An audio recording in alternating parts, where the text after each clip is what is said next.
This is Real News Media TV, coverage you can trust. Please like, share, subscribe, and hit the notification bell. Select all for daily news updates.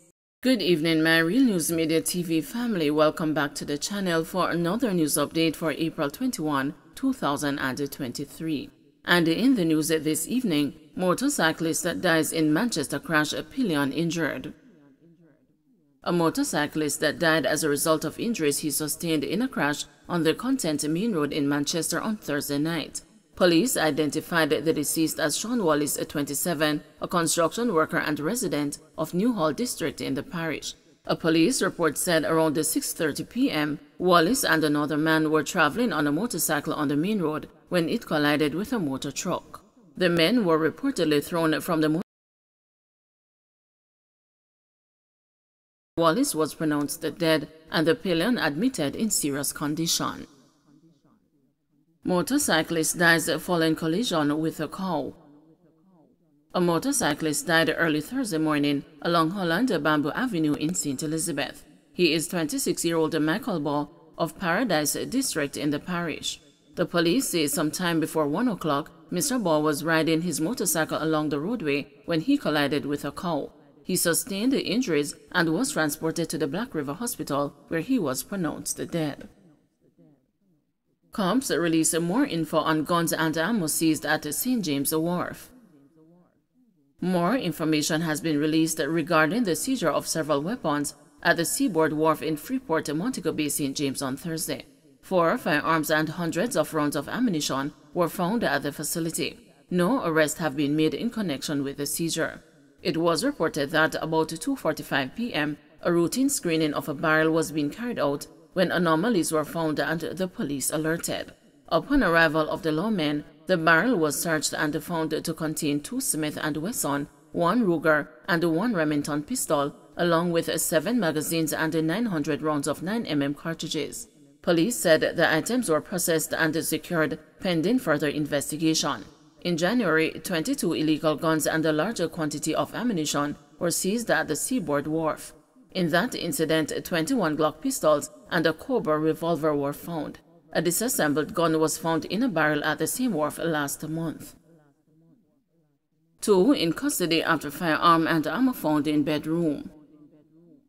2 men were arrested after a targeted raid on Thursday in the Oakland community in the St. Andrews South Division resulted in the seizure of 2 Taurus 9mm pistols and 20 rounds of ammunition. Police reports are that during the operation, a man was seen running from a dwelling in the community. When checks were made, the illegal guns and ammunition were seen in a bedroom. The police reportedly continued their search of the premises, and a suspect matching the description of the man who was seen running from the building was found with another man in a bedroom at the rear of the dwelling. Both men were arrested on reasonable suspicion of being in possession of prohibited weapons. Their identities are being withheld pending further investigation. Thursday's seizure follows another in the St. Andrews South Division on Monday, where a Smith & Wesson 9mm pistol, along with 2 magazines containing 17 rounds of ammunition, were found in a roof. No one was arrested in connection with Monday's find. Deputy Superintendent of Police Coleridge Minto, head of the St. Andrews South Division, issued a warning to residents in the division following this week's gun seizures. There are some persons operating in the St. Andrews South area. We have over 70 named gangs, with over 50 of them being active. These men are armed and dangerous, and they should not be approached, and they should not be harbored by citizens, DSP Minto said. He also asked citizens to report illegal activities in their areas, while praising the recent efforts of the security forces in taking guns out of the hands of criminals. We are reminding citizens to report if they see persons with illegal weapons, persons who are a part of gangs, those who are doing extortions, to report them to the police and allow the security forces to deal with the matter, DSP Minto stated. We are going after the guns, we are finding them, and the coordinated approach that we are using has been yielding some amount of success in recent times, he added. Lawyer granted leave to challenge GLC ruling before Privy Council. Attorney at law Carleen McFarlane, who was found guilty by the Disciplinary Committee of the General Legal Counsel in July 2020, of inexcusable or deplorable negligence in the performance of her duties for a former client is taking the issue to the United Kingdom-based Privy Council. The committee, after conducting a hearing, made its decision and ordered McFarlane to make restitution of $350,000 to the complainant, Carl Benjamin, and a pay legal cost of $300,000. Benjamin had complained in February 2014 that on the cancellation of a sale agreement for a property to which he was a prospective co-purchaser, McFarlane, without his consent, paid over the full deposit refund to the other co-purchaser. In response to the complaint filed, McFarlane wrote to the GLC indicating that the payment was authorized by the prospective purchaser's response to question 19 in a questionnaire which asked who would be responsible for making arrangements for general conduct of the matter. She said the answer to the question was Keon Thompson and/or Benjamin, the complainant. Benjamin claimed that the entire deposit came from him because Thompson was not in a position to make a deposit, and that was made known to McFarlane and her legal assistant. McFarlane appealed the ruling, but in December last year, the Court of Appeal found that the committee was justified in making its decision and dismissed the appeal. Leave was granted by the Court of Appeal on Monday for McFarlane to take her case to the Privy Council.